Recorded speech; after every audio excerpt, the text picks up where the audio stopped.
Kunja Bihari Madhava Kunja Bihari Gopi Jana Balabha Girivara Dadi Gopi Jana Balabha Girivara Gopi Jana Balabha Girivara Dadi Girivara Dadi Jasodhanandana Brajajanadandana Jasodhanandana Brajajanadandana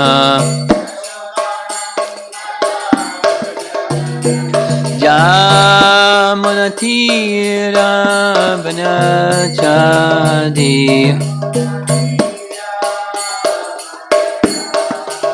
Jamanatira Vanachadi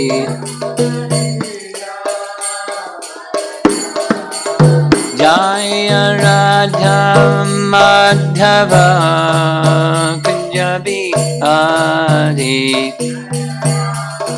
Madhava Kunja Bihari Jaya Radha Madhava Kunja Bihari Madhava Kunja Bihari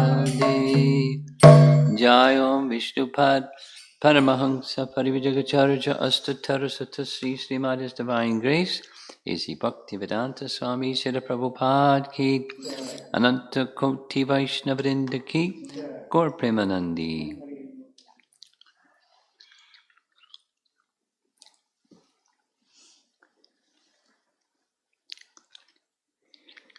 This evening, we're just going to be discussing one verse, but we're going to go in some depth with this one verse.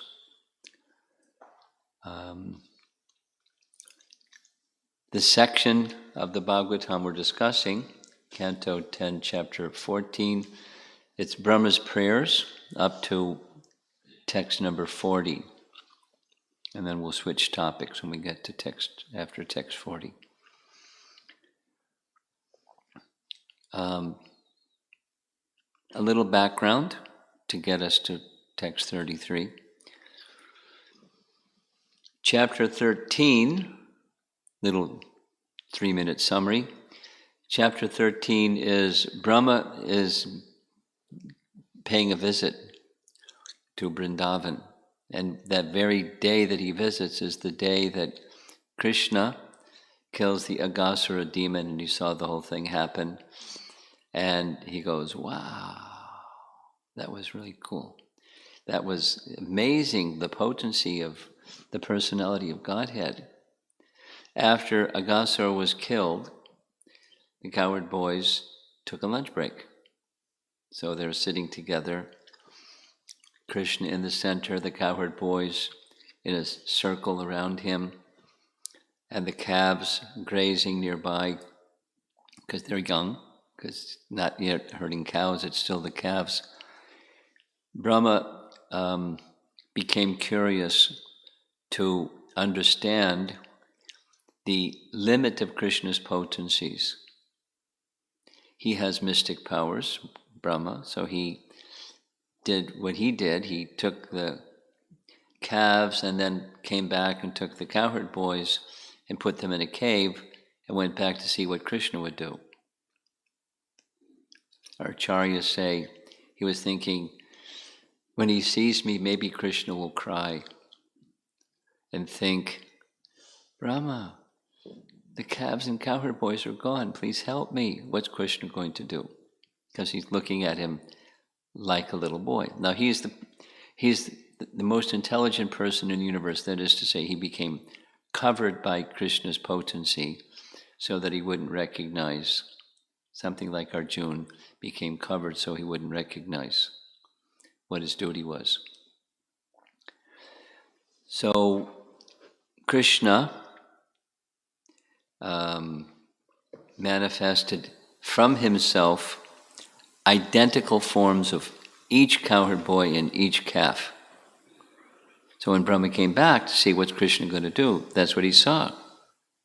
All the calves and all the cowherd boys. So he went back in the cave and there's all the calves and the cowherd boys. So what's going on? So when he went back to see what Krishna would do next, Krishna simultaneously manifested the same forms of the cowherd boys and simultaneously forms of Narayan, surrounded by all of the unlimited potencies of each form of Narayan, personified Vedas and the Devas and everyone singing Krishna's praises, worshipping him as a big concert, big sound.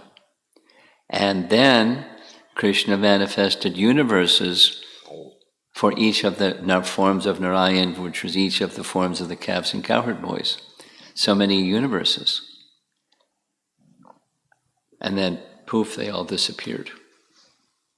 And just left standing was Krishna, with unblinking eyes, holding some yogurt and rice in his hand, looking at Brahma. Brahma fell flat, offered obeisances again and again, and stood, and that's the beginning of chapter 14. He offered prayers. So his prayers cover many subject matters, so I'm not going to summarize them. But there's a section that begins with text 31. Text 30, Krishna is asking him, now that you understand me, and you understand the unlimitedness of my potencies, just ask something, whatever it is that you like. And his one request, his one remaining desire, is to be engaged in Krishna's service and be in his association of his devotees, life after life. And then, according to our acharyas, he takes a plunge into Braja Prem and speaks 31, 32, and we ended up last night, 33, this one. He's just first he honors the Nanda Maharaj and the Vatsalya Rasa residents of Braja. And then he honors the Sakya Rasa residents of Vrindavan and all the residents of Vrindavan, appreciating their great fortune.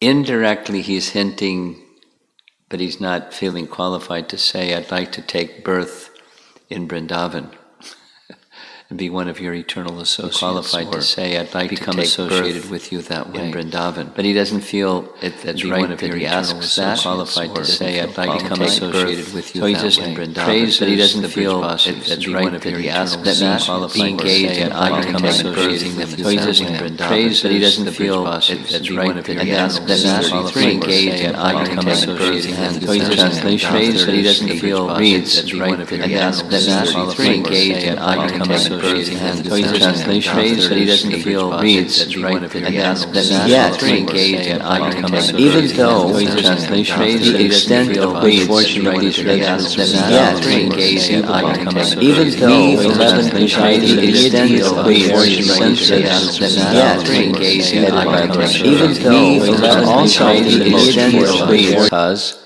the senses of these devotees of Vrindavan are the cups through which we repeatedly drink the nectarian intoxicating beverage of the honey of your lotus feet.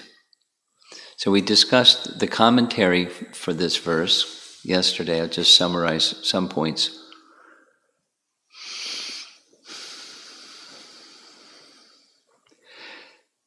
The demigods have a function in relation to the senses and sense objects and perceiving the sense objects. And that function is, without the assistance, without the empowerment of the senses to perceive sense objects, The senses may be there and the objects are there, but they can't perceive anything. They have a function to play. They're presiding deities of the senses that enable the senses to do what senses are meant to do, perceive and interact with sense objects. So these 11 are those personalities, the demigods, who have that function. And we'll cover some points on this, but the demigods are in this physical or material plane. And the residents of Vrindavan, they appear to be in the physical or material plane, but they have spiritual forms. That's what's discussed in the commentary. And that means they have spiritual senses. So they, with their spiritual senses, can perceive, not just see, but experience the nectar of Krishna through their spiritual senses. So their spiritual senses can directly experience Krishna in his fullness, and those that do not have spiritual senses cannot. They can see, like Kamsa could see Krishna, but he couldn't see Krishna. He saw something else. Or the washerman, he saw Krishna, but he couldn't see Krishna because he didn't have spiritualized senses. But the residents of Vrindavan, they have spiritual forms, and through their senses, the demigods can experience Krishna, the intoxicating beverage of the honey of your lotus feet. So the Brijvasis are very fortunate, and they enable the 11 controlling deities or demigods presiding over the senses to experience what they're experiencing. They give them that gift. They give them that benediction. So this whole discussion this evening is just on this one verse, where understanding what's being said here, over there on the left, there's the demigods headed by Lord Brahma that are approaching Lord Vishnu at the shore of the Milk Ocean as he's lying on the bed of Anantashesha, appealing for him to take birth. That's where that painting comes from. But there's some further function besides Brahma being the firstborn living being that creates the universe, and Brahma being the head of our sampradaya, receiving transcendental knowledge. There's this other function that's in relation to the universe, once it is established, and it has some connection with universal form and Sankhya philosophy. And universal form is not easy to understand. I don't know if you've had that experience, but it's not easy to understand. And then Sankhya philosophy is a little puzzling too. It's a little easier to understand. But they fit together, Sankhya philosophy. So we're going to read a section from Sankhya chapter, Canto 3, chapter 26, Kapila speaking to Devahuti, Sankhya philosophy, and what the function of the demigods, just some background, so we can understand what Brahma is saying to Krishna here. In the Vedic picture of reality, there's this universal form has 3 different categories of descriptions of the universal form. One of those is something that's perceived by somebody, like Arjuna perceived the universal form. There's a whole chapter in Bhagavad Gita. Or another is Mother Yasoda looks inside Krishna's mouth and sees the whole universe within Krishna's mouth. And in Mahabharata, when the scene is there, Krishna is going as the peace messenger and Duryodhana wants to annihilate Krishna, Krishna shows a partial manifestation of the universal form. So that's a category where persons see and experience the universal form. Another, second category is just by description. one doesn't see it, but it's narrated by a qualified person that understands it, like as found in Srimad Bhagavatam, where Maharaj Parikshit is hearing from Shukadeva Goswami in 3 different places, Canto 2, Canto 3, and Canto 5, description of the universal form. And then a third is those that are simply imagined. And there are lots of imagining people out there. So there's these 3 categories. Now, with this statement here, this slide, is the basis of the Bhaktivedanta Institute, one of the Bhaktivedanta Institute members, explaining the Vedic planetarium. Because Prabhupada, the celebrated letter that Prabhupada wrote to Swarup Damodar Maharaj, saying he wanted the Bhaktivedanta Institute and PhDs and other people to study 5th canto very carefully and show in 3 dimension how the 5th canto explains certain things about the universe. And in the 5th canto section, starting at the very beginning and repeated at the very end, it says, Sukadeva Goswami says, this is a description of the universal form. The temple of Vedic planetarium is the universal form. So the whole of the Srimad Bhagavatam is of the second category, sound form depiction of Vedic cosmology. And this is most devotees in ISKCON are familiar with this poster that's depicting, according to the 5th canto, and the Vedic planetarium is depicting the structure of one universe. And that's what Vedic cosmology is, that's what 5th canto is. So it's that second type. So now back to the verse. Yet, even though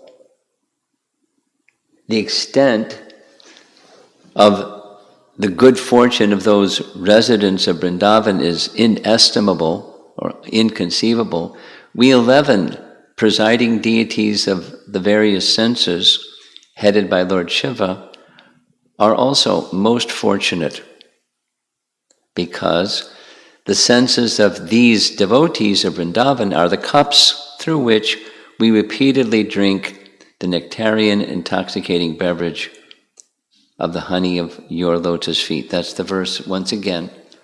And we're going to now take a look, attempt at least, the practical application of what this verse is addressing through Vedic authority.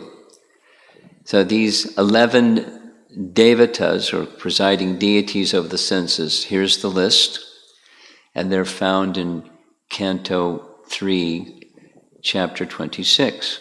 So how it works is, only when these presiding deities sanction can the senses do what senses are meant to do, that is, experience sense objects.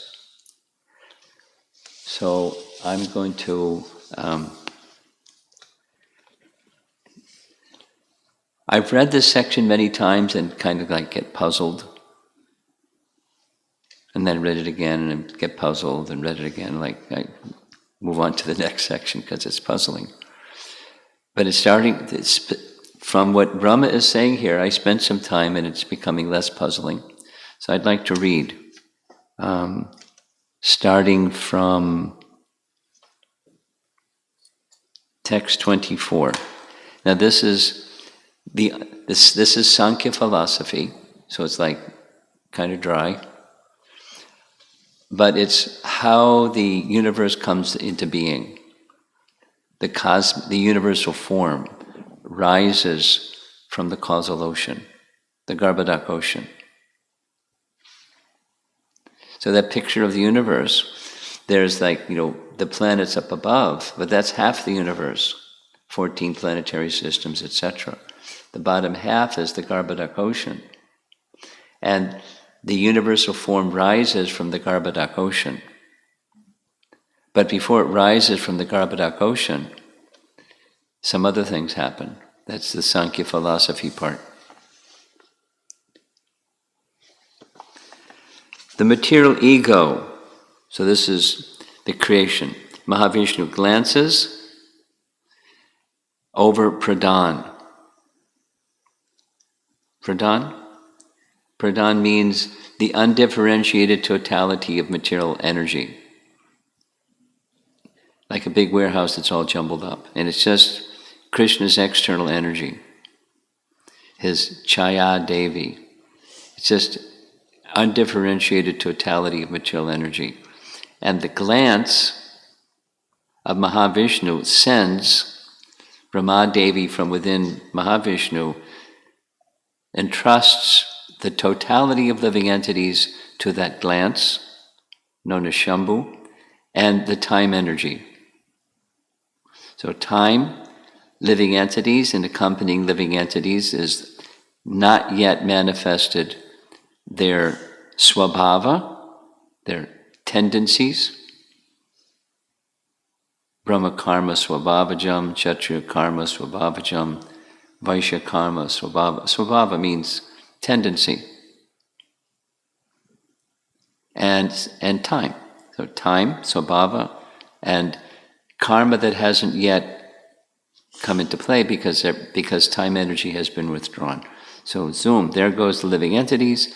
They contact Pradhan, and in contact with the living entities and the time energy, the Pradhan becomes agitated, like impregnation, and the elements that were undifferentiated start to differentiate out, separate out. So this element goes here, that element goes there.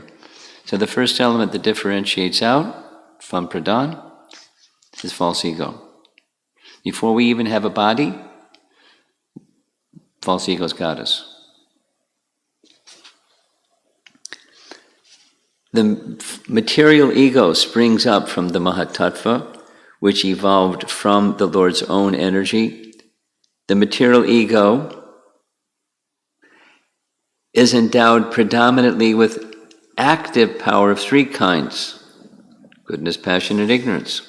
It is from these three types of material ego that the mind, the senses of perception, the organs of action, and the gross elements evolve. So those of you that know Sankhya philosophy, there's a total of how many elements? 24. So 5 plus 5 plus 5 generally equals 15. 5 knowledge acquiring senses, 5 working senses, 5 elements, and then there's another 5 as the objects of sense. That makes 20. Then there's mind, intelligence, and false ego, and then the other element is Mahatattva. That's 24. So this is Sankhya. The threefold Ahankar, the source of the gross elements, the senses and the mind, is identical with them because it is their cause. It is known by the name Sankarshan, who is directly Lord Ananta with 1,000 heads. The false ego is characterized as the doer, as an instrument, as an effect. Modes of nature. It is characterized as serene, active, and dull according to how it is influenced by the modes of goodness, passion, and ignorance. From false ego of goodness, another transformation takes place. This evolves the mind, whose thoughts and reflections give rise to desire.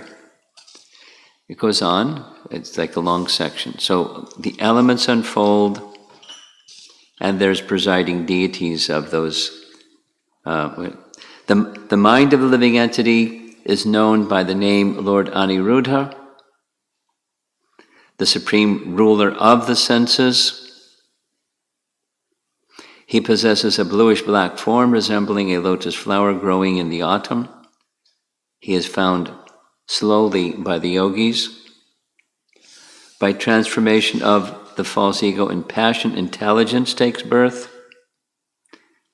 The functions of intelligence are to help in ascertaining the nature of objects when they come into view, and to help the senses. There's more details. Egoism and passion produces two kinds of senses, knowledge-acquiring and working senses, etc., and they depend on intelligence for functioning. When egoism and ignorance is agitated, the subtle element of sound is manifested, and from sound comes the ethereal sky and the sense of hearing. So, without all the details, there's unfolding from subtle to gross. So we have all these elements. And then come the demigods. I'm going to skip some pages.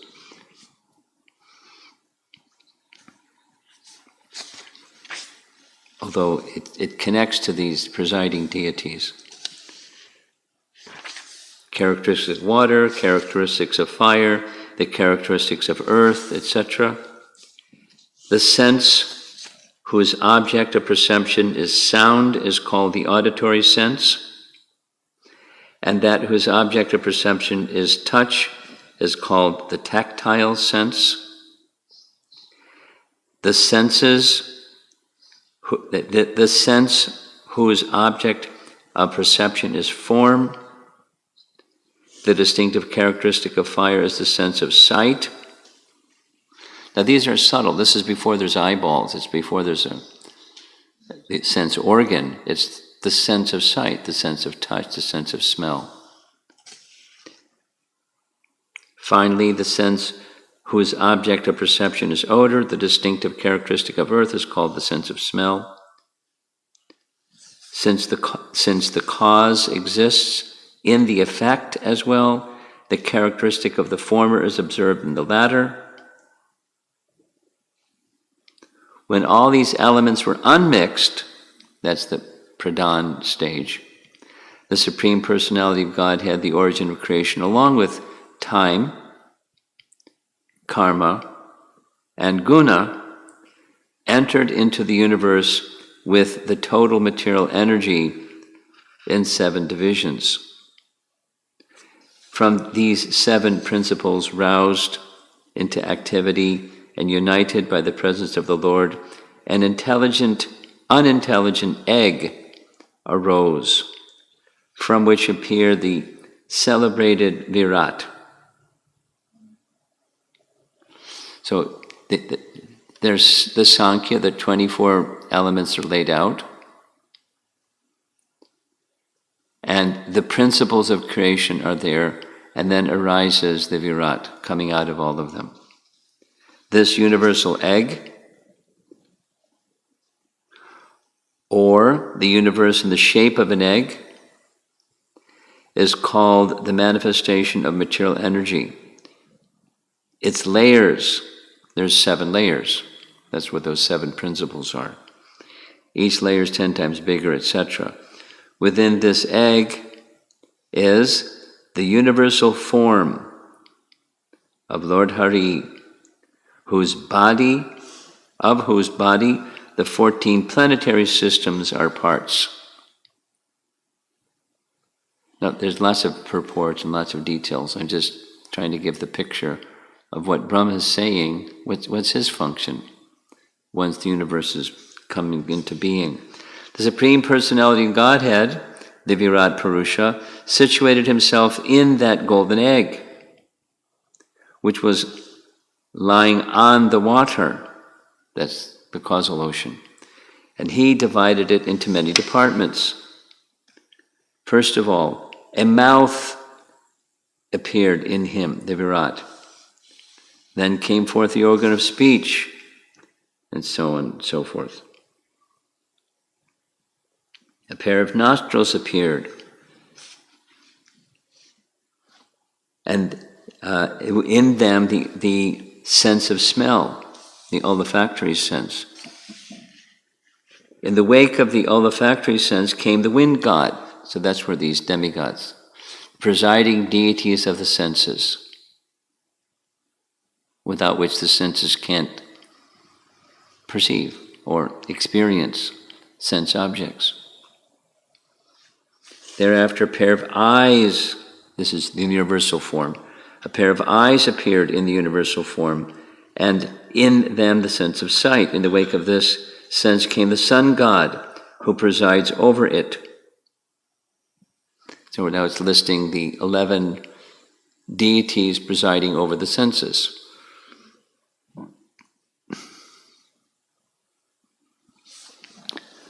So let's go back to the Sankhya. There's 24, but of the 24, there's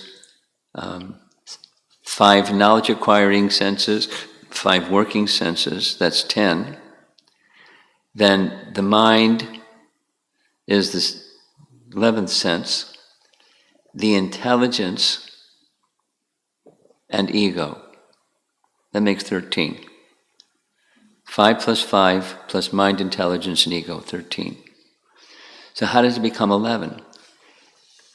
In the commentary that we read yesterday, and it's in the BBT commentary as well, there's 2 that are left out because they're vulgar. The anus and the genital, those are 2 working senses, so you reduce the 2 from the 13, it becomes 11. The 11, we 11 presiding deities over the senses. That this is the senses of the universal form, or the subtle senses, not the eyeball and the earlobe and the tongue in your mouth. This is the sense, the subtle sense, they're presiding deities over them. And, it goes through the whole thing, the picture of the universal form with all these senses and presiding deities of the senses and the sense objects and the elements. We're ready to go. But nothing's happening. They, the presiding deities of the senses, can't do anything without the sanction of the personality of Godhead.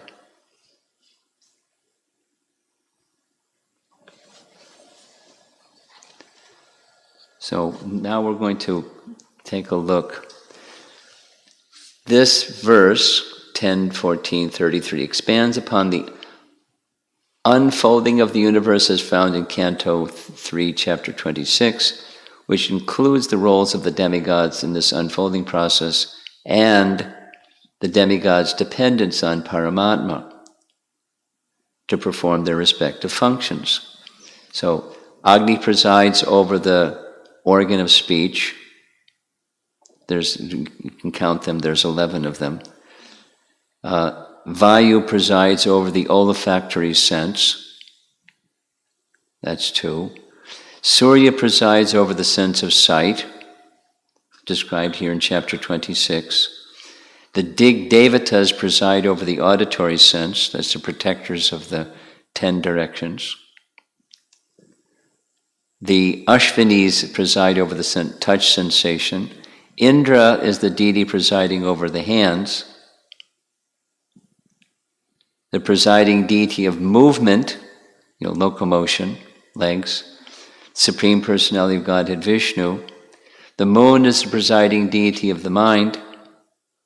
Brahma is the presiding deity of intelligence. And Lord Shiva is the presiding deity of false ego. Now, the demigods are there ready to go. The sensors are there, the sense objects are there ready to go, but nothing's happening because they can't do anything. So it describes, there's details. They try to wake up the Virat Rupa, nothing happens, nothing happens, nothing happens. Each one, verse by verse, each tries, nothing happens. And then it starts to happen. The Virat Rupa, the universal form, was not becoming aroused. He had a mouth, he had eyes, but he wasn't doing anything. The senses weren't operative. And then, good news. The Supersoul, Vasudeva, presiding over consciousness, entered. And then the text reads, When the inner control of the deity presiding over consciousness entered the heart of the universal form with reason, at that very moment the cosmic being, the Virat Rupa, arose from the causal waters. The causal waters in this case means the Garbhodak ocean. The universe rose. It was there in a subtle but not yet active position. These are all steps, the Vedic picture of creation and the cosmic manifestation. This is Canto 3's description. Canto 5 gives the whole picture. Once Virat Rupa is aroused, here's what it looks like. Again, at the very beginning, when Maharaj Parikshit asks, could you describe this universe? You spoke about it. Could you give some details? And the reply he gets is, this is the Virat Rupa, and I'm going to describe it. You can't describe it completely in a lifetime of Brahma, but I'll give you its essential principles of the Virat Rupa. And then at the end he says, now I've described the Virat Rupa. So the point being, Vedic cosmology is the universal form. And the 11 presiding deities of the senses, they have a function in the universal form. They preside over the senses. There's the Garbhodak ocean at the bottom half. There's Bhumandal at the middle section. And that circle around, that's the Brahmanda. It's mentioned in this chapter 26, the coverings of the universe, 7 in number. Brahma speaks this message in the chapter that we're reading, now we're going back to chapter 14. Sri Krishna's eternal associates, that's the Brijbasis, independently experience the Lord's form and sound by their own spiritual senses without any influence of the mundane demigods. Now this is Vishwanath Chakravarti Thakur's commentary, where Brahma is making this assertion in this verse 33. That's from his commentary. Now, back to the usual. The usual is the presiding deities, they receive power from the Supreme Lord to do what they do, which is give strength and capacity to the senses to do what they do. If the demigods withdraw their power, the senses can't do what they're supposed to do. Like somebody's deaf, somebody's blind. The organ may be fine. It's possible the organ is broken also. But if the organ is fine, if the power of sense is withdrawn, they can't perceive. You can't hear, you can't see, you can't smell, you can't taste, you can't feel. The body becomes numb if the power of sense is withdrawn by the demigods. But the demigods can't do what their thing is without the empowerment of Paramatma, or the Supersoul, or Vasudeva, the Lord of Consciousness. That's the Vedic picture. And even when things are functioning, supposing somebody's tasting something or seeing something or smelling something, the demigods aren't experiencing that.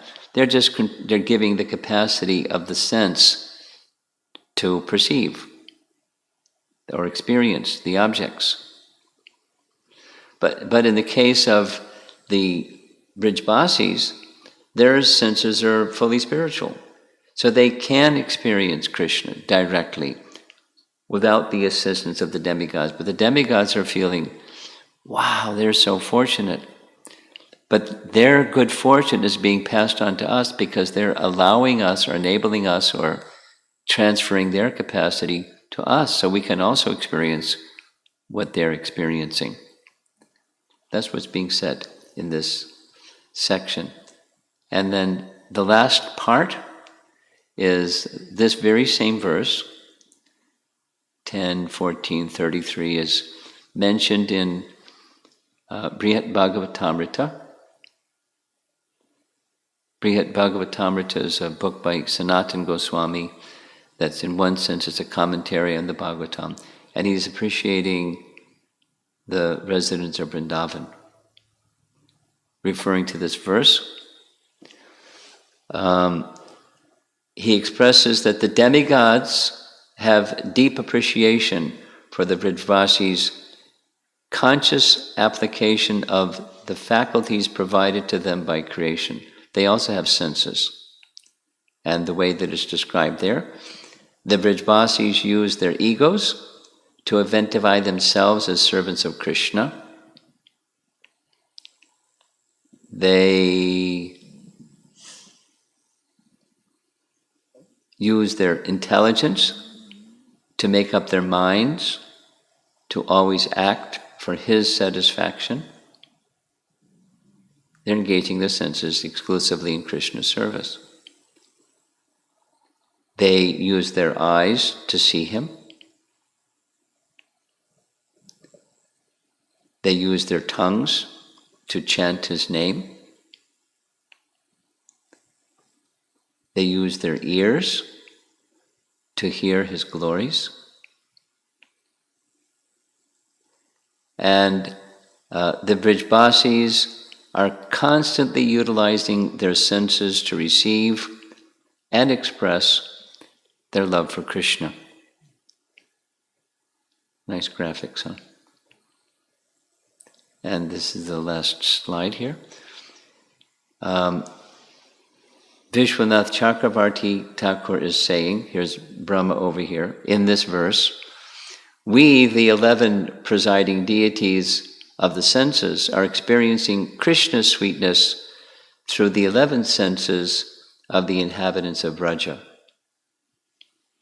And Jiva Goswami comments, making our senses such as the eye into cups, we also directly,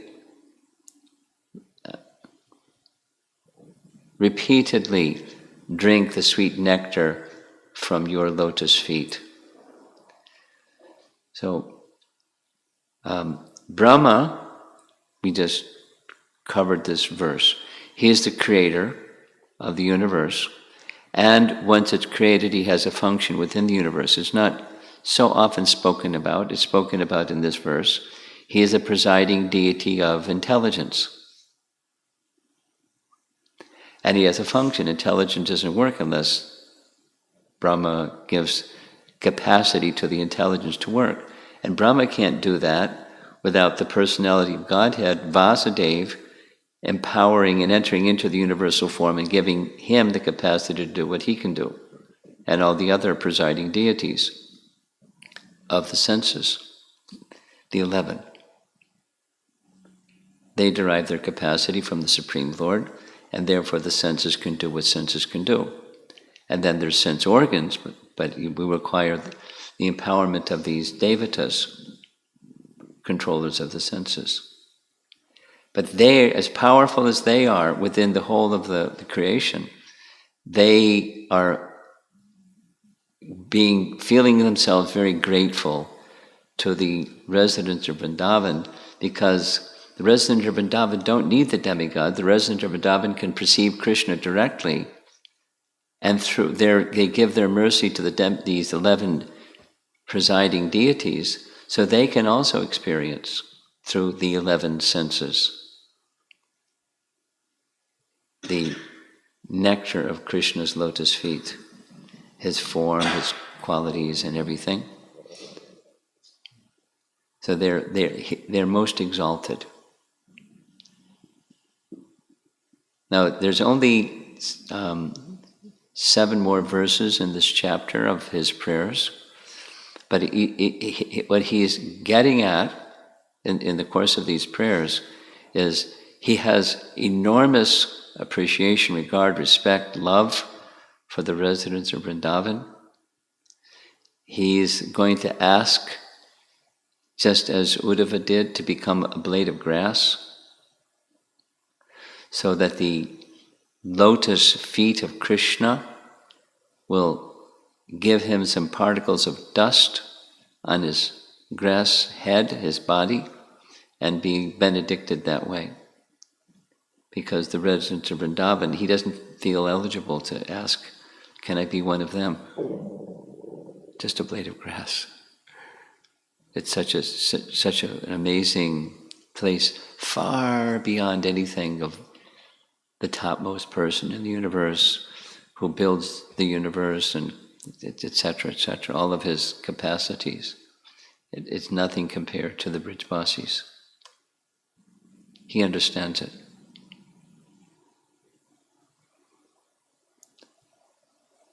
And is glorifying them. So,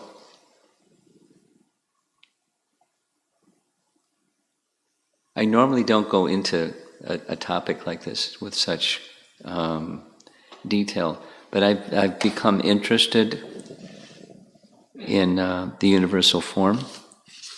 Just a little how that happened. About a month ago, I was going to India, and I was going to India via Los Angeles. There was a nonstop flight. So I was at the LA Temple for the morning class, and they were covering Canto 2, Chapter 1. In Canto 2, Chapter 1, it's the beginning part of an answer to the primary question of the Bhagavatam. Shukadeva Goswami is being asked by Maharaj Parikshit, what's the duty of a man who's about to die? And what is that subject matter that he should always hear, chant, and remember?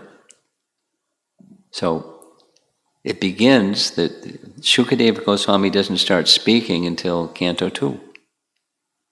And in Chapter 1, the first part is the universal form. So that was the topic that they were covering in the LA Bhagavatam class. So I spoke on the verse that was assigned to me.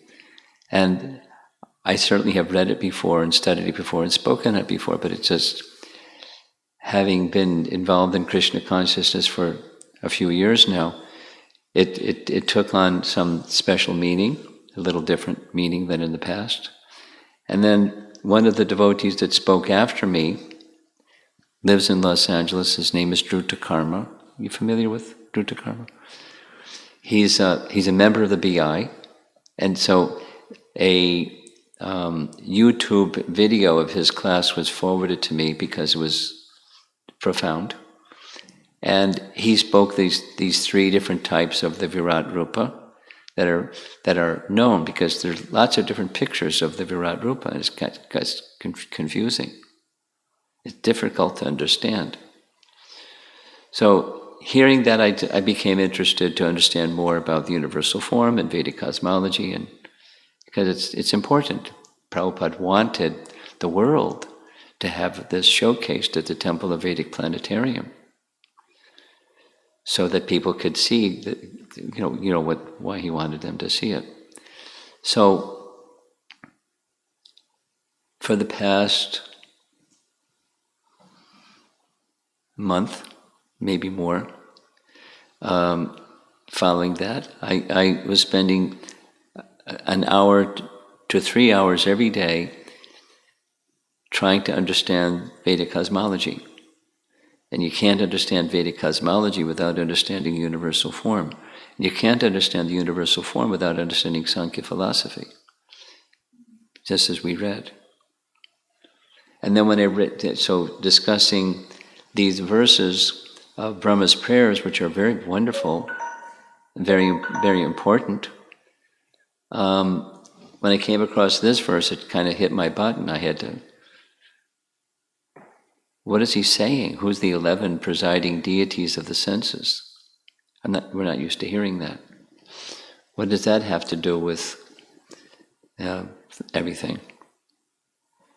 So that prompted me to go more deeply into this subject.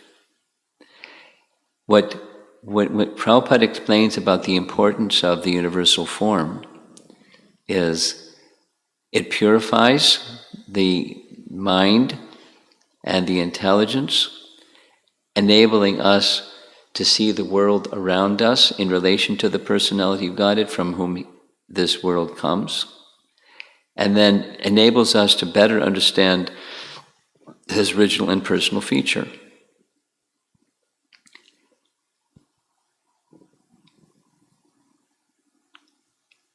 So it's not an easy topic to understand. But Krishna's form is also not easy to understand. In one of the prayers that Brahma is going to speak shortly, he says, some people say they all know all about Krishna, but as far as I'm concerned, I don't understand a thing. You're unlimited and so forth and so on. Through bhakti we can understand something, and it's not like we can't go back to Godhead if we don't understand all of this, but understanding all of this will help get some picture of God, the source of everything, and to understand the greatness, infinite greatness of the personality of Godhead. Very, very significant. To know Him is to love Him, as they say. And it's nice to say love of God, but without knowing Him, that love is not full yet. So the Bhagavatam is giving us these understandings, and it behooves us to try to understand and appreciate, as Brahma was appreciating, the superlative greatness of Krishna and the greatness of the residents of Vrindavan. Because that's the gift of Chaitanya Mahaprabhu, to awaken our Krishna prema as the residents of Vrindavan experience it. And this gives us some picture. Let's see if there's some discussion. Hope it wasn't too abstract or too lofty. But I like to try to understand the Bhagavatam's message carefully. Anyone here in the room? And otherwise we'll see if there's some questions online. Do you have something, Vrindavan?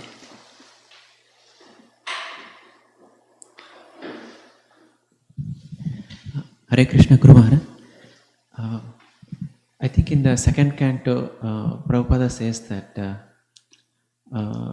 universal form is for the neophytes. Could you turn the speaker this way so I can hear better? Which is what now? In the second canto, yeah. Srila Prabhupada mentions that the universal form is for neophytes. Yeah, we're neophytes. But it's like it's more complicated to actually understand universal form. So how is it like? Well, how do we understand Krishna's original form if we can't understand that which is for the neophytes? And the reason that we can't understand that which is for the neophytes is the senses are not purified. No, we can see. Let's say go to the temple and see the deity, or in your home you have right here you have a deity. Are we seeing Krishna, or are we seeing something else? When we hear Bhagavad Gita, what are we hearing? When we chant the holy name. So the process for us starts with chanting and hearing, and chanting and hearing and chanting and hearing. So, but part of the hearing is significant. Before it gets to chapter 3 of Canto 2, it's chapter 1 of Canto 2, to help us form a personal conception of God. Because neophytes may not even have a personal conception of God. Or we may think we have a personal conception of God, but it's when we see the personal form of God, what are we seeing?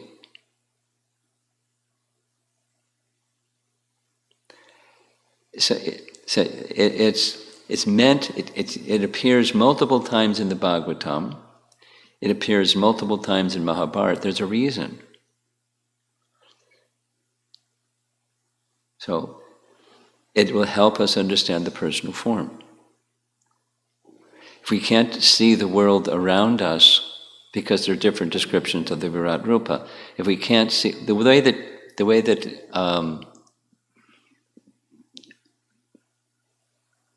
Sadhuputta expresses it, I like. He says, the way we view the world has a profound effect on how we view ourselves. So there's the form of Krishna that's the source of everything, but then there's the world around us. And how do we view that world around us in relation to the source? Well, we can say Krishna is the source of everything. That's nice. How does it work? Sadhuputta shared with me his efforts to explain Vedic cosmology were compromised a whole bunch because before him, fundamentalist Christians were going through and speaking about God as the source of everything. But when the scientific community asked them questions, their bucket had holes in it, and they were just laughed at. So how to understand God as the source of everything, that's right, He is the source of everything. How does it work? How is it so for a person who's trained as scientists are trained? So, they're less than neophytes. They're, opposed to God, not just... So, how does it work? Sankhya is something that may help them, and Sankhya is the foundation for the Virat Rup. So, supposing we don't understand Sankhya, we don't understand the Virat Rup, can we make spiritual progress anyway? Definitely.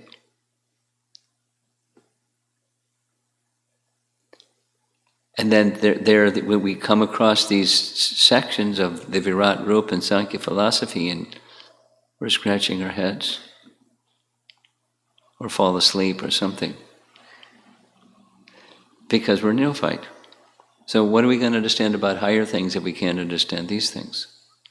So it's there to help us become purified and have a better and a clearer understanding of how everything works and how there's a person behind everything.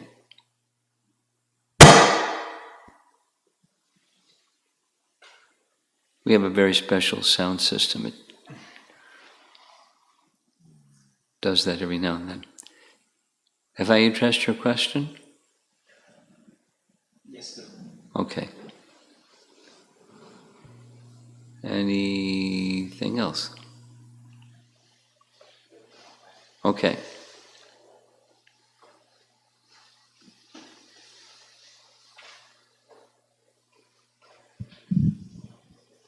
This is from Visalaksha Prabhu. Our spiritual senses are covered by material sense enjoyment due to not acting for the pleasure of Lord Krishna.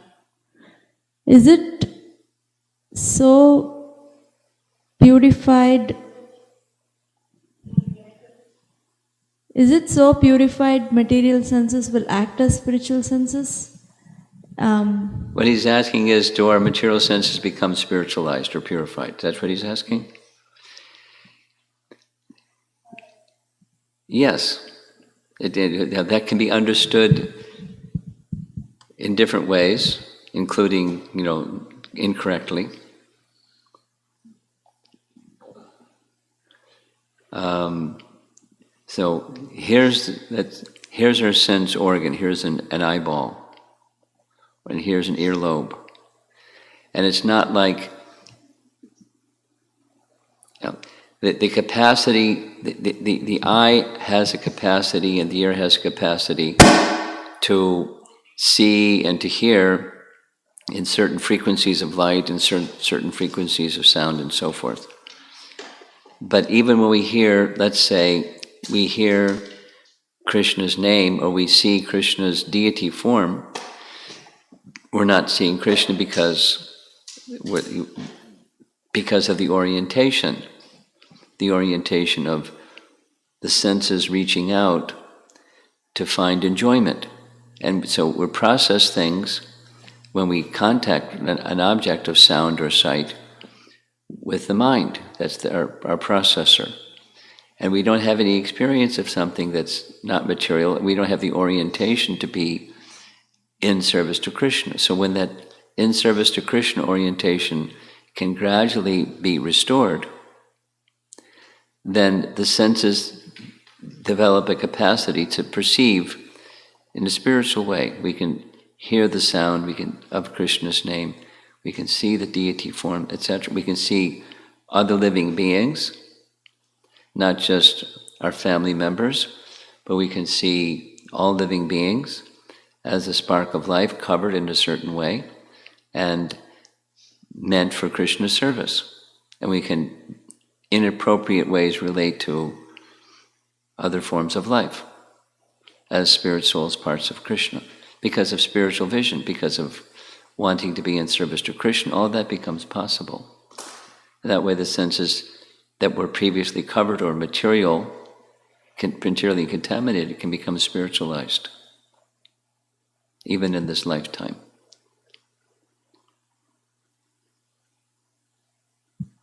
So the next question is from Sthira Mataji.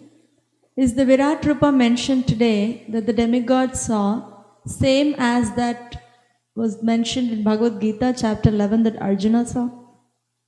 Are these both Virat Rupas same? That's another class, but a short answer is there are different perspectives on the same thing. That's the short answer. What Arjuna saw, what Mother Jasoda saw, and what Brahma saw, the descriptions are different. They all saw. You read the descriptions carefully, and they didn't see the same thing.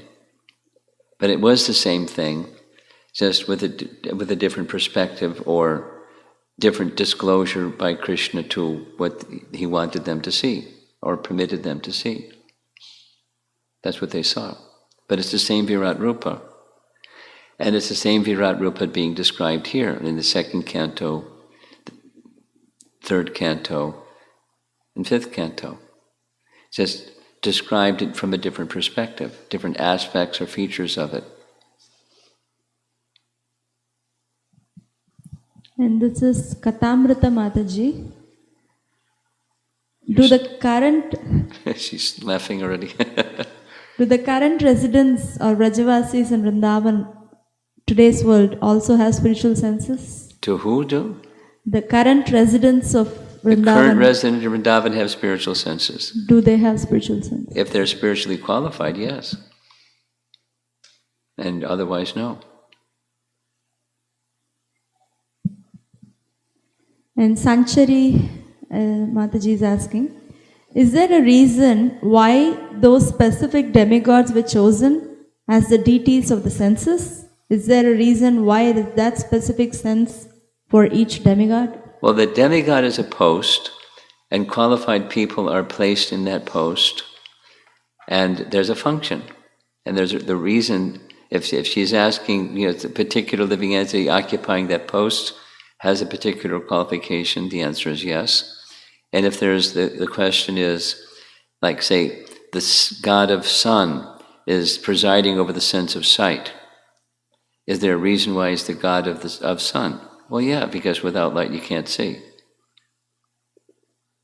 And so forth. So there's the function of the senses requires a certain capacity or power, and the capacity or power is invested within a particular demigod to oversee the power of the senses being, effective.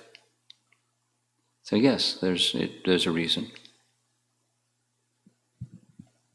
This is Raghava Chaitanya Prabhu. I was not attentive on the slide that showed Patala, Pitraloka and hellish planets on the same level. So can you explain? Yes, the artist ran out of space. I noticed that also. There's another flaw, and it's just an artist depiction. And so there's the 7 upper, 7 lower, and the bottom of the lower is Patala. And then there's the hellish planets below Patala. And there's some number of them, something, whatever the number is, 26 or some number of different hellish planets. And then Sukadeva Goswami says, but there's unlimited. But the space that it occupies is very little. It's kind of like compressed. And then the 7 lower, ending in Patala at the bottom, is less than the upper 7. The space between the upper 7 is also great.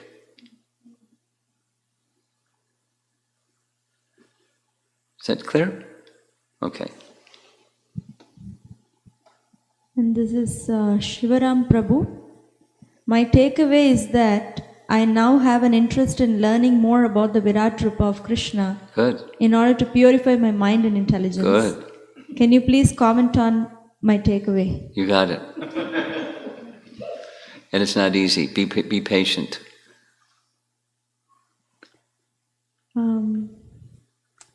Sridevi Mataji is asking, is astrology based on these 11 presiding deities? No.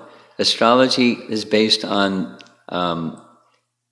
they have they're presiding deities of the senses, but astrology is primarily based on the zodiac, or the 12 main constellations through which the sun moves, and the nakshatras through which the moon moves.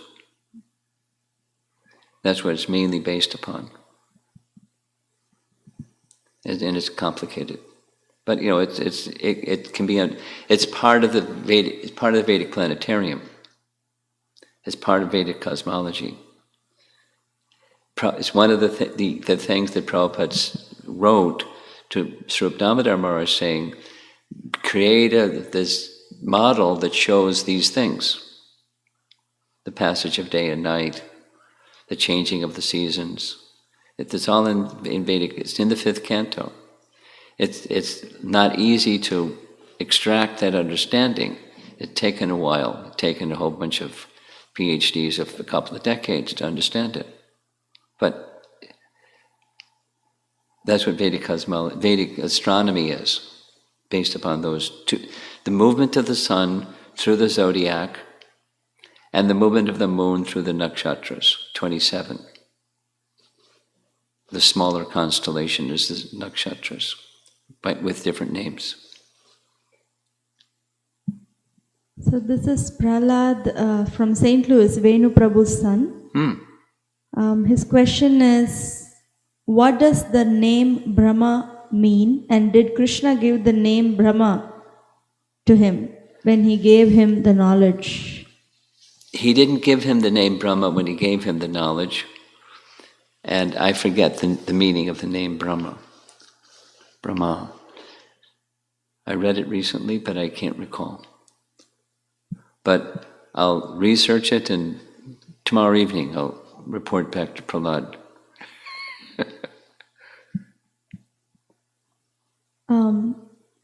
There's Prahlad is, how old is he? Maybe 6 or 7? Yeah.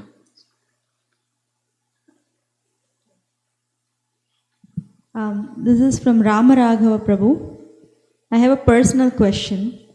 I have an inclination to the 4-armed form over the 2-armed form. Is this something that I should strive to change? Because if it's natural, it's natural. That's fantastic. And understand that that 4-armed form has its origin or source. But Krishna showed 4-armed form, Vasudeva and Devaki, and then he assumed a 2-armed form. Okay. This is Amara Mataji. Is a neophyte's attraction to Krishna false? Since he can't even understand the universal form, so what to speak of personal form? How to understand this? Well, it's similar to the previous question. What is attraction for Krishna's form is, in the beginning, is in one sense it's natural, and in another sense it's not yet matured. That is to say, our mind and its senses are materially covered, and so whatever that attraction is today, when we have further purification, the experience of attraction will be very different. But to be attracted, that's fantastic. It's just not matured. Keep going. become a mature devotee, become really attracted. This is Atulya Mataji. Continuing with my question from yesterday about how Lord Brahma gained material and spiritual intelligence to create the universe. How do I get required material and spiritual intelligence to do my services and responsibilities? I feel insufficiency in my knowledge that's needed to carry out my duties properly and effectively. Well, spiritual intelligence comes directly from Supersoul, and spiritual intelligence is given by Supersoul. We know from Bhagavad Gita, there's a qualification. Tesham satata yuktanam bhajatam priti purvakam. So work on that, and you'll get spiritual intelligence. Or Supersoul is more likely to provide you with spiritual intelligence if you meet that qualification. He wants to give, we just have to qualify ourselves. And then material intelligence, that's just practice. You practice at something and you become accomplished at that something. The intelligence necessary to practice, to fulfill that something, it's come from practice. Like, driving a car or typing on a typewriter or cooking in the kitchen. There was a time when you didn't know, and your mother probably taught you, and you practiced and you learned. Just by practice. Just by practice. And it's especially, Prabhupada says about cooking, it's especially good if you like to taste. Then you become a better cook. And then, if you like others to taste something nice, so you cook nicely because you want to do that service nicely. And then you get into details. Like, what spices and what's healthy and this and that. Just like I'm doing this with the Bhagavatam because I like. And by practice and, so many years of practice, there are things that I appreciate about the Bhagavatam that when I first read the Bhagavatam, I didn't even see it. We all have that experience. You read Bhagavad Gita, and certain things stand out, and then you go back and read it a second time, and there's things you didn't even see the first time. You read it a third time, the things you didn't see this first and second time. So by practice, one becomes more capable of, with material intelligence, doing the things that you need to do. But what strengthens that is, I want to do it for the pleasure of Krishna, and then you're in the fast lane. That the learning capacity becomes strengthened.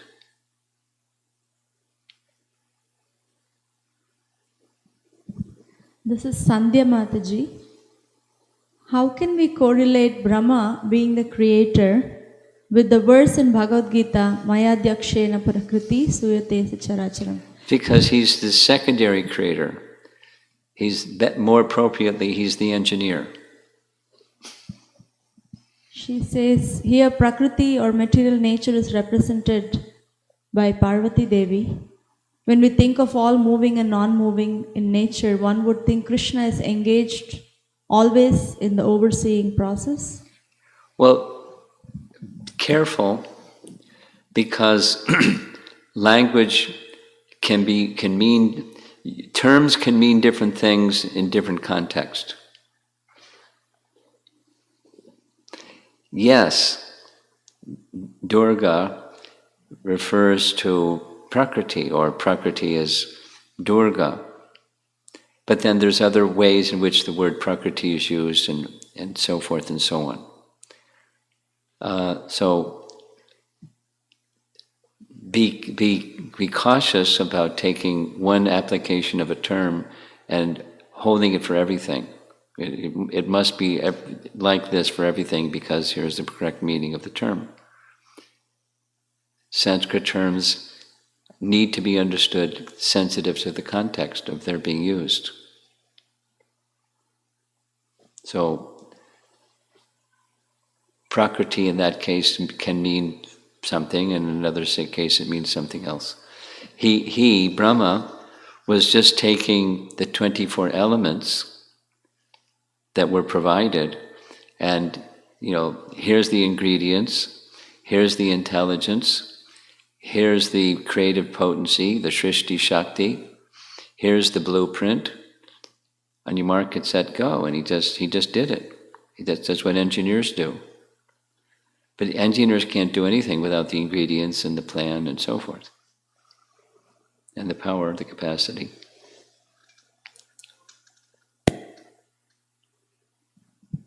This is Padmaja Mataji. Oh, sorry, Arjun, Padmaja Mataji's son here in Nepal. And how old is he? He is 6. He's 6. Okay. Who gave Krishna his name? He asked because he knows Guru Maharaj gave him his name. Well, Krishna's name is eternal. But he had a pastime.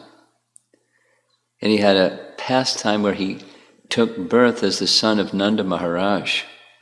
And so Nanda Maharaj gave him his name. But he has an eternal name. So we've been reading that section. Arjun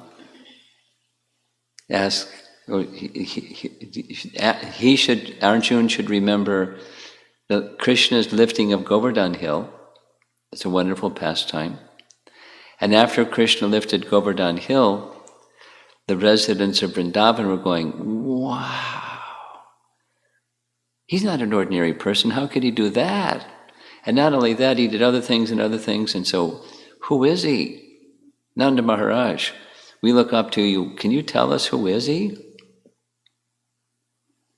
Is he a demigod, or is he God, or he can't just be an ordinary living being can't do what he did.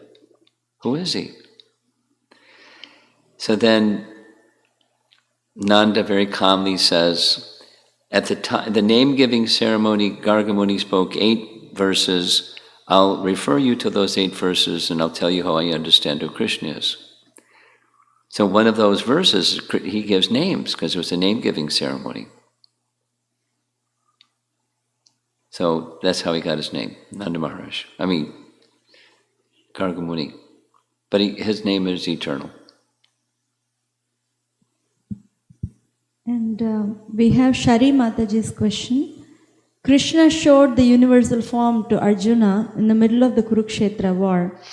But in the slides it was shown that the universal form came from Garbhodaka ocean.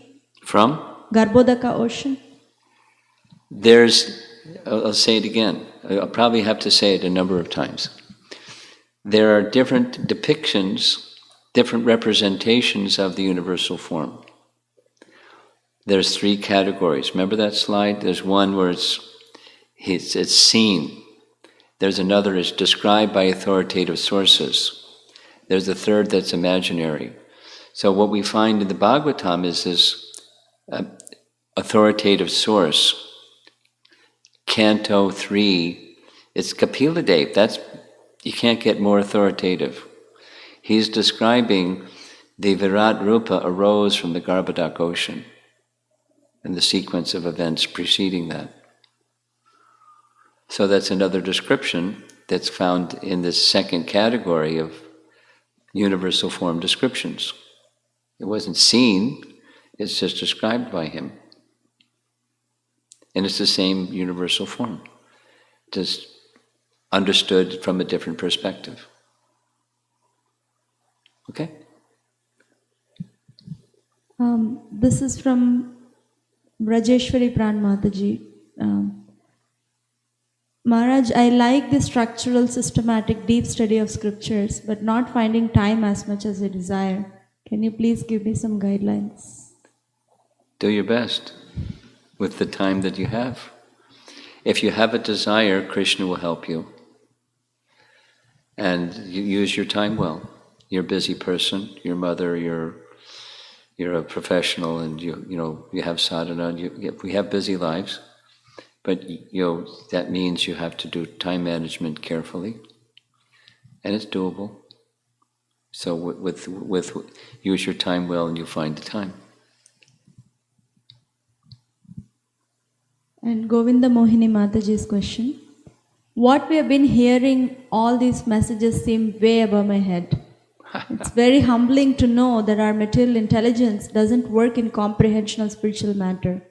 Should I just be happy in hearing Krishna Katha? Yes. Or anything This question she's asking was asked this morning, and I spent about 20 minutes. Wasn't this morning or yesterday morning? This morning? So listen to the recording of this morning's class, and you get a 20-minute answer. In detail, I mean, and some back and forth. It wasn't just one way. This is Shri Radhika Mataji. Is it correct that the material senses cannot utter the holy name? And it's not in our striving, it is in our striving for chanting with purity that our senses will gradually be purified and will be able to chant? Well, the pure holy name can't be recited by material senses. But let's just say we go on Harinam Sankirtan in the public and somebody out there is laughing. Hare Krishna, Hare Krishna. That's the holy name, but it's namabhas. Shobha, namabhas, laughing. But it's namabhas. It's not Shuddhanam, but it's the holy name, reflection of the holy name, shadow of the holy name. But yes, Shuddhanam requires purified senses. And we practice carefully chanting, and we can come to the stage of Shuddhanam, purified senses. This is Sashireka Mataji. I've heard that by Guru and Krishna's mercy, one understands Shastra very well, including the universal form.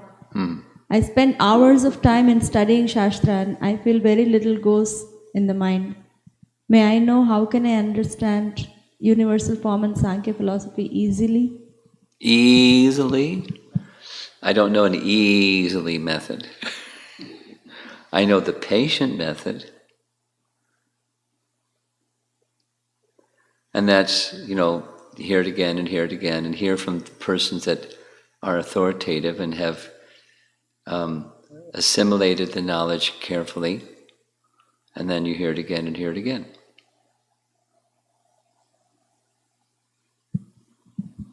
So, Shri Radhika Mataji's follow-up question.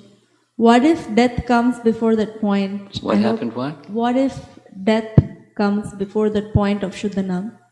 What if death comes? Then you'll either one of two things. You'll come back again and can pick up when you left off. That's one option.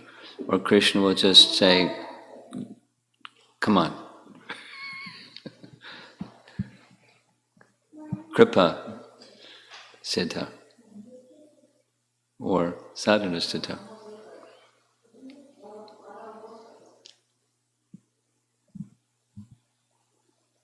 Yeah. Arna, Ankita Mataji's daughter. How old is she? She is around 8 or 8 or 9. 8 or 9? Okay. See, there's only a few of us in the room and there's so many people. It's like, when technology works, it's good. It's good. Her question is, if you're on a boat. If you're on a boat. And you don't have any food to eat. Don't have any food to eat. Can you eat fish? Can you eat fish?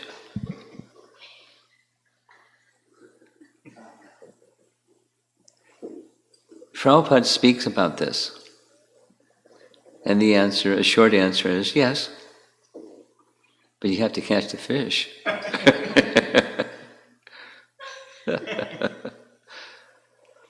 When there isn't something else, jivo jivasya jivanam, but when there is something else, then it's something else. And this next question is from Radha Kunjabihari Prabhu. Devotees are required to shed their upadhis to realize their true identity.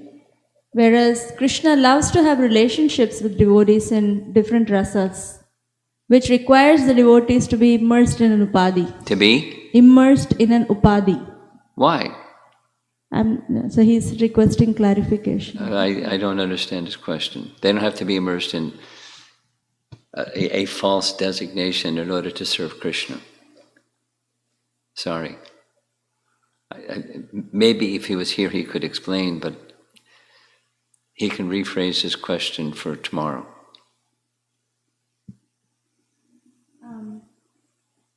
Then there is one more question from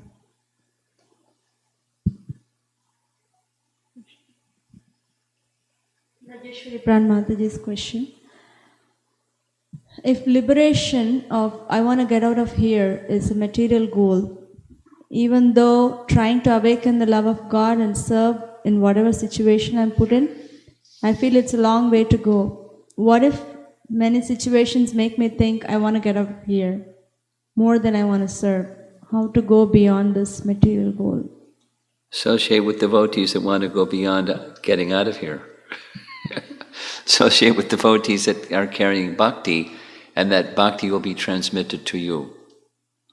You associate with people, you develop qualities like those people. So associate with nice devotees. And hear, because by hearing and hearing and hearing, it's more attractive to be in your relationship with Krishna than just liberation, the cessation of material affairs.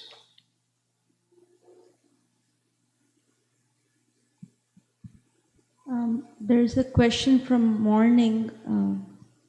Girish Prabhu asked, parental affection shown by Nanda Maharaj is very attractive.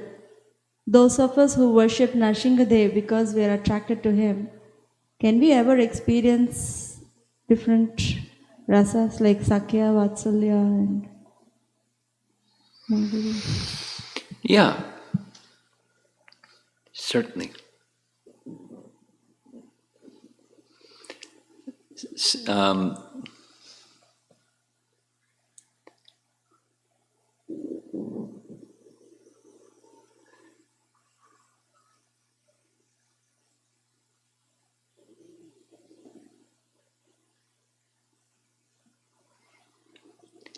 Those who are followers of Lord Chaitanya, there are a number of devotees I know, ISKCON devotees, who their favorite deity for worshipping is Lord Nrsingadev. Let's take Indradumna Maharaj. His favorite deity of worship is Lord Nrsingadev. Now he has very clear understanding of how Lord Nrsingadev fits into the hierarchy of Krishna as the Supreme Personality of Godhead. So it's a long story, but made a long story made short. If one worships Lord Nrsingadev with the understanding that the presiding principal Lord of all lords is Krishna, then Lord Nrsingadev takes on the mood of Krishna. And there's the special features of Lord Nrsingadev. They don't become whitewashed or, pablamized. But he conveys or transfers or passes on the same mood of love for Krishna that those who are worshipping the form of Krishna receive ultimately. But, yeah. There were devotees of Lord Chaitanya who weren't just Krishna bhaktas, but they were devotees of Lord Chaitanya, and he accepted them as much as anything. And so they have a place, those worshippers of, let's say, Murari Gupta, have a place in Lord Chaitanya's eternal abode, although he was a worshipper of Lord Ram and not Lord Krishna. So the answer is yes. A lot depends upon correct understanding of Krishna being the source of everything, all the forms of the Lord appearing, just like it says in one of Brahma's prayers, earlier prayer. You're the source of the Leela avatars, you're the source of the Guna avatars, you're the source of everything. And by your appearance in these different features, you're attracting the hearts and the minds of the hearts and minds of the conditioned souls to the transcendental position, otherwise they wouldn't. So, that's it. One more? Two more. They keep coming, huh? This is Panduranga Gopal Prabhu. Can any Deva or Devata give bhakti, or only Vaishnava like Shiva can give? Well, someone who's carrying bhakti can give bhakti. You and I can give bhakti, carrying bhakti. Just carry bhakti and you can give it. He's asking about other demigods other than Lord Shiva. Well, Brahma, he gives bhakti. He gives other things too, depending.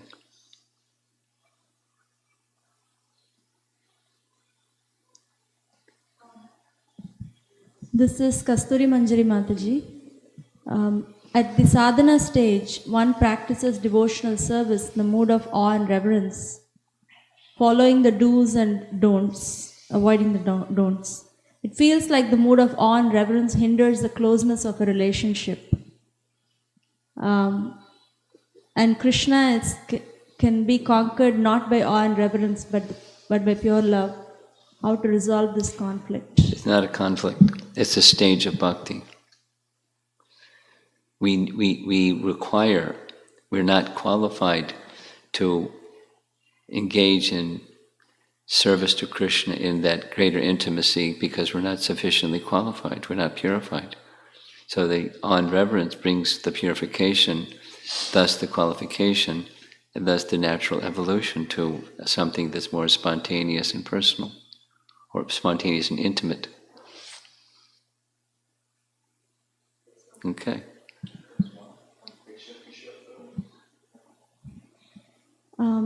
So Keshav Kishore Prabhu's question. He's in Mayapur, stuck in Mayapur. Yeah. He lives in Chicago. Do you know him? Ranada Swami disciple, elder, Hispanic. Yes. Yes. He's in Mayapur. So he's asking about constriction of the heart. Sometimes it's hard to overcome some offenses one has committed. How or what to do to wash them from our mind if the chanting is not that effective? Well, chanting is not less effective. It's the most effective. But if there's some offense, then the procedure, I know you know the procedure, you go to the person who has been offended. And if that's not possible for some reason, then you offer this prayer, Vanchakalpatarubhyascha. Prabhupada gave this instruction, Kripasindubhyevacha. And you, in your heart, your mind and your heart, you appeal to this devotee for forgiveness. And you carry on with the chanting and the process of devotional service. Now, if the specific question is the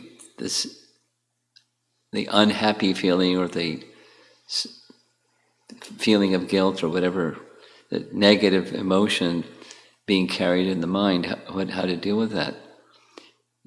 We have a price to pay for our mistakes or offenses, and that's part of the price you may have to pay. But it's not like, please take that bad feeling away, Krishna. Just please engage me always in your devotional service, that you go towards light and darkness will be dissipated. That's my advice. Regret is fine. Being just stuck in regret, that's mode of ignorance, and let it go. Go towards the light. Now, how about the family here? Anything that's churning? Anything at all? No? It's material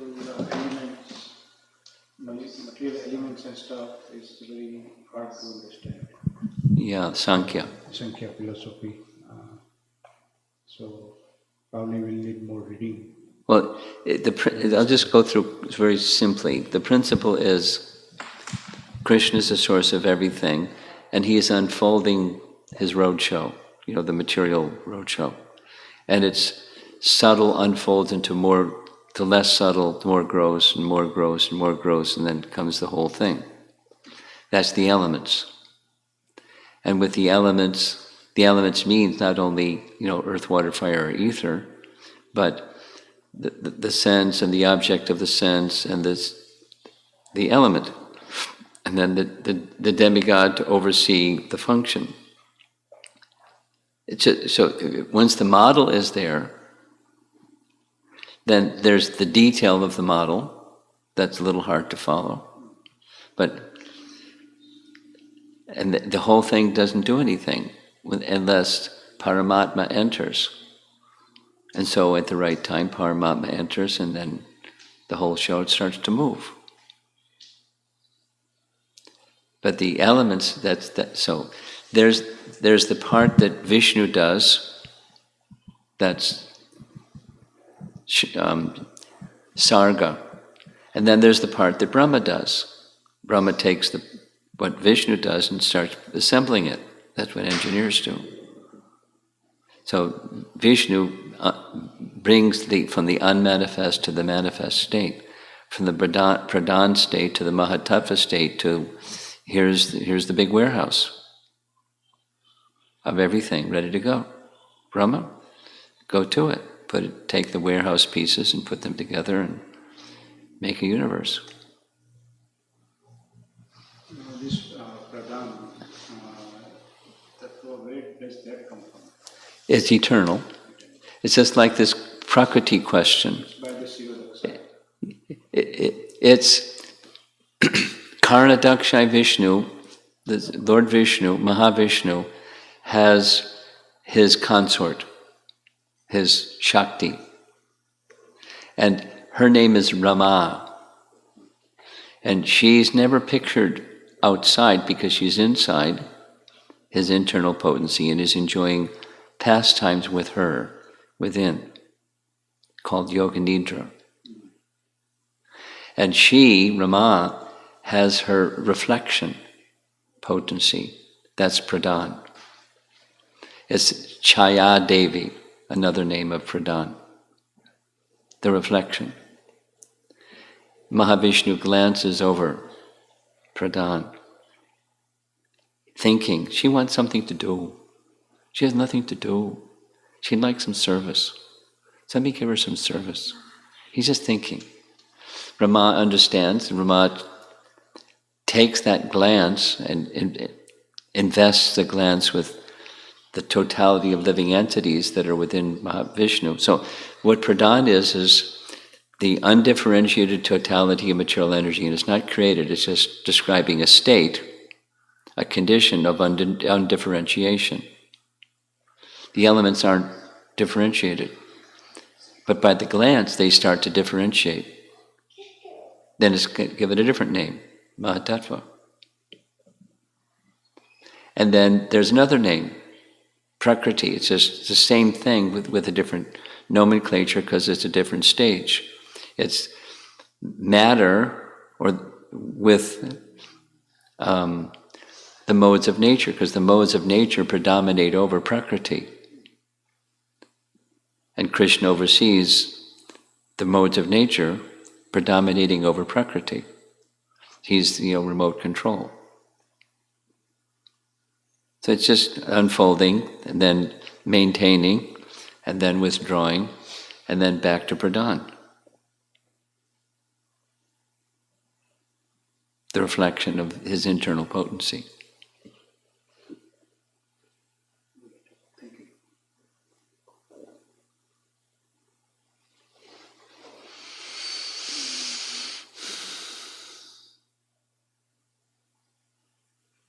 It's a very different picture. The picture that, your daughter is learning in school is very different than that one. Once upon a time, there was a singularity. Don't ask me where the singularity came from. They're just once upon a time. And then some time passed and kaboom! The singularity exploded. And hot matter went flying through space and gradually started to cool down and form planets. One of them is this one. That's how it all began. Kaboom! The Big Bang. It's a different picture of things. So what's the basis and support for that idea? I was once at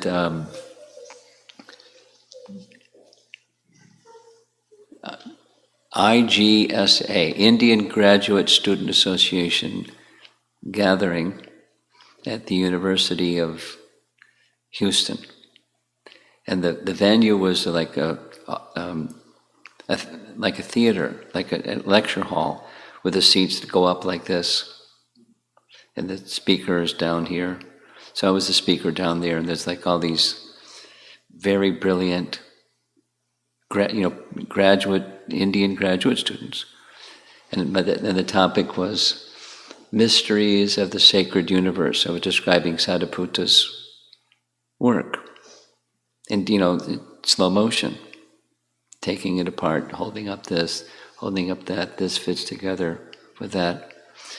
And so at the end, one of the persons said, according to theoretical physics, we can describe everything down to a few milliseconds before the Big Bang.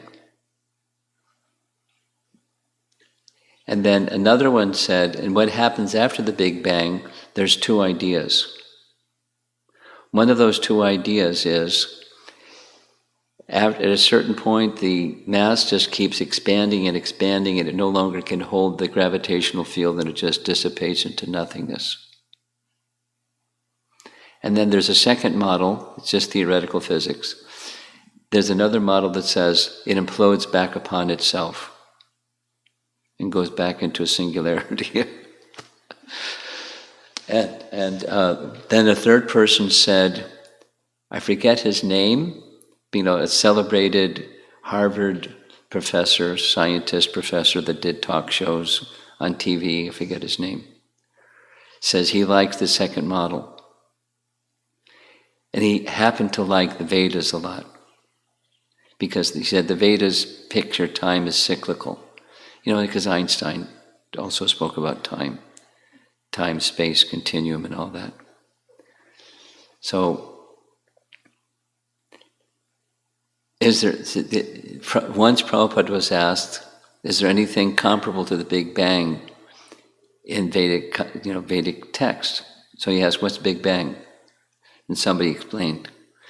And he said that the only thing that this isn't verbatim what he said, but something to the effect that it sounds like the universe is expanding from the body of Mahavishnu.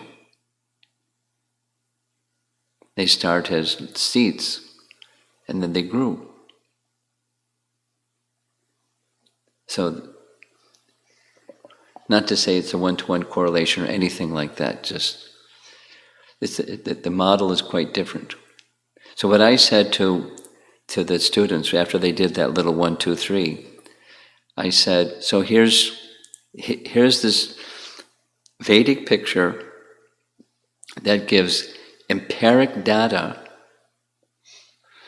that has very, very close correlation with the modern picture of astronomy. And one of them says it either starts with nothing and goes back to nothing, or goes into nothingness. So this is a model that has very similar numeric qualities, empiric data, but it starts with a person, and it ends with a person, and in between it's person. So if you have your model, then what's the meaning to life? Doesn't matter. It starts in nothing and ends in nothing. what's in between. Life is pretty meaningless and very impersonal. So it's not like that doesn't prove it's right or wrong. It's just like it's much more inviting picture. But then, when you get with people like that, they're going to ask, well, what about this and what about that? So Sankhya gives the details of this and that. And it's non-falsifiable. You know that terminology, right?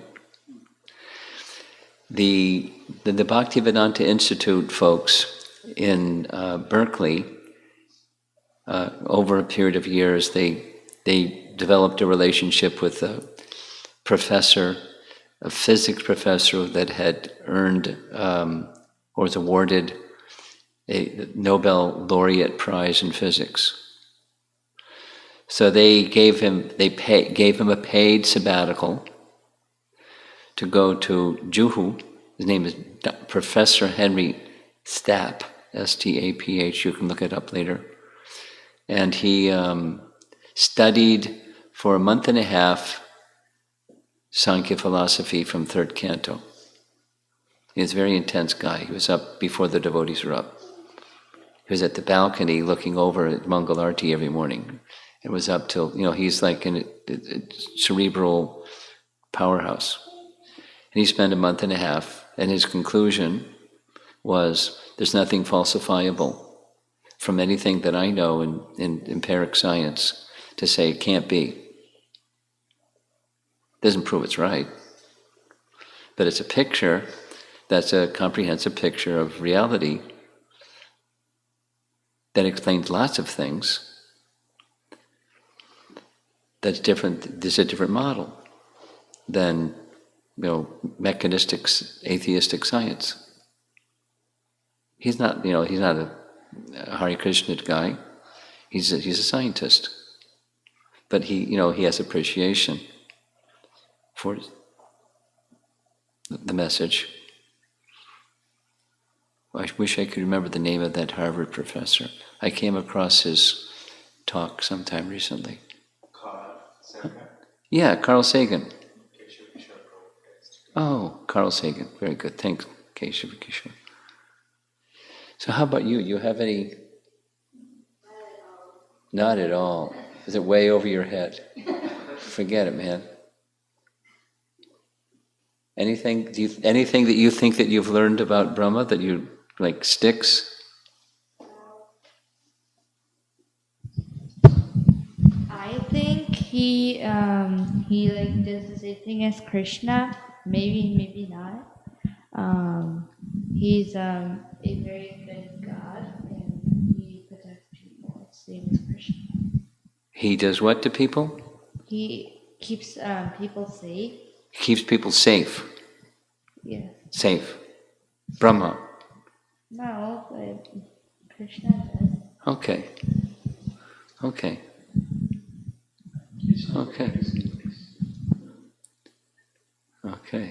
It's good to feel protected. Just like this little boy.